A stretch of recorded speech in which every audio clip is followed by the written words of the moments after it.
হে hi everyone, আমি মিনা। তো তোমরা সবাই কেমন আছো? আশা করি ভালো আছো, আর আমিও ভালো আছি। তো ফাইনালি আজকে তোমাদের সঙ্গে শেয়ার করতে চলেছি চৈত্র সংক্রান্তির ব্লগ, মানে বছরের শেষ দিনের শেষ ব্লগ। যেহেতু আজকে বছরের শেষ দিন, তো আজকে চৈত্র সংক্রান্তি, তো বাড়িতে পুজো হবে, সেই জন্য আমি সকাল সকাল চান টান করে আগে ঠাকুর পুজো দিয়ে নিয়েছি।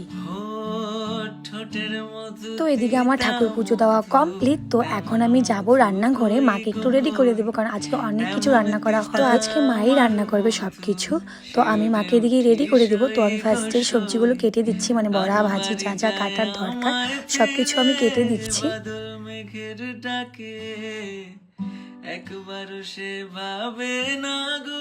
তো এদিকে আমার বড়ার জন্য সবজি কাটা হয়ে গেছে। তো এদিকে দেখো মা কিন্তু রান্নাও বসিয়ে দিয়েছে, অনেকটাই লেট হয়ে গেছে। আর তো এক এক করে সবকিছু রান্না করবে, আর যেহেতু একটু একটু করে রান্না করবে অনেক দেরি হবে। তো মা কিন্তু উনুনে রান্না করছে বাইরে। তো এদিকে মা যেহেতু বাবাইকে চান করাচ্ছে, তো আমি ততক্ষণে শাকটা বানিয়ে নিলাম, চাটনিও বানিয়েছিলাম। তো শাক, চাটনি আর পিঠেটা আমি বানিয়েছি, বাদ বাকি সব মাই রান্না করেছে। মোটামুটি সব রান্নাই হয়ে গেছে, শুধু পিঠেটা হলেই কম। তো দাঁড়াও তোমাদেরকে দেখাই কি কি রান্না হয়েছে আজকে। তো ফার্স্টেই তো দেখেই নিলে চাটনি, আর এখানে আছে আতপ চালের ভাত, আর এখানে আছে 6-7 রকমের বড়া ভাজি, আর এখানে তো পিঠা বানাচ্ছি আমি, আর এখানে আছে তিতে করলা ভাজি আর তিতা শাক, তারপরে এখানে আছে আম দিয়ে খেসারির ডাল, আর সবার শেষে ছিল পায়েস।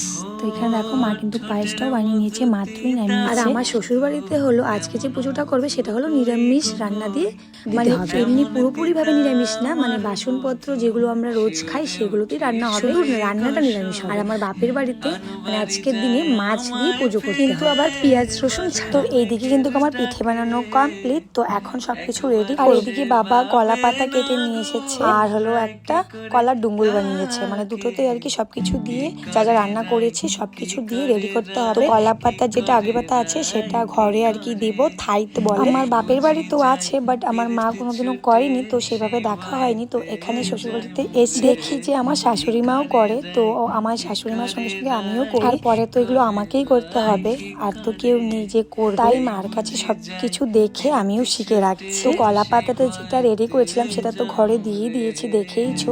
তো এখন ডুঙ্গুলটা নিয়ে যাচ্ছি মানে বাড়ির পেছনে, তো ওখানে এটা দেব। তো এই যে এইখানে দেব। তো মা সবকিছু রেডি করে দিয়েছে। তো এখানে ডুঙ্গলে যেই খাবারগুলো দিয়েছিলাম সেগুলোও দিয়েছি, তারপর আরেকটা ডুঙ্গলে পান সুপারি, একটাতে জল, সবকিছু দিয়ে ধূপকাঠি ধরিয়ে প্রণাম করে নিয়েছি। আর তোমাদের কার কার বাড়িতে এই নিয়ম আছে অবশ্যই কমেন্ট করে জানিও। তো আমার প্রণাম করার পর মাও প্রণাম করে নিল। তো এদিকে আমাদের দেওয়া কমপ্লিট, এখন আমরা বাড়ি যাবো। তো এদিকে কিন্তু আমাদের পেছন দিকে তাকানো যাবে না, সোজা বাড়িতে যেতে হবে। তো বাড়ি এসে ভালো করে হাত মুখ ধুয়ে নিয়েছি। তো এদিকে আমাদের পুজো কমপ্লিট। তো প্রচুর খিদে পেয়েছে, যেহেতু উপাস ছিলাম। তো এখন আমরা খাবো। তো এদিকে দেখো মা বারান্দায় সব কিছু সাজিয়ে রেখেছে। তো এখন সবাই মিলে আমরা খেতে বসবো। আর মা বলছিল বাবাকে যে কলা পাতা কেটে নিয়ে আসতে, আমরা কলা পাতায় খাবো।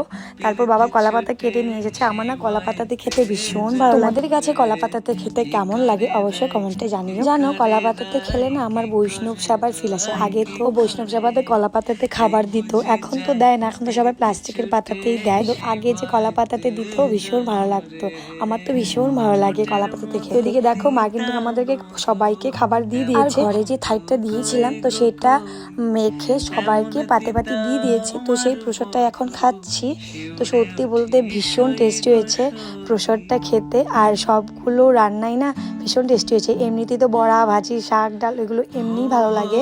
তো এদিকে দেখো মা কিন্তু আমাকে আম ডালও দিয়ে দিয়েছে। আর এদিকে দেখো সবাই কিন্তু খাওয়াতে ব্যস্ত। তো চলো আমিও খাওয়াটা শেষ করি। তো এই ছিল আমাদের চৈত্র সংক্রান্তির দিনের ছোট্ট একটা ব্লগ তোমাদের সঙ্গে শেয়ার করলাম। তোমাদের কাছে কেমন লেগেছে অবশ্যই কমেন্ট করে জানিও। তো চলো আজকের মতো টাটা, বাই।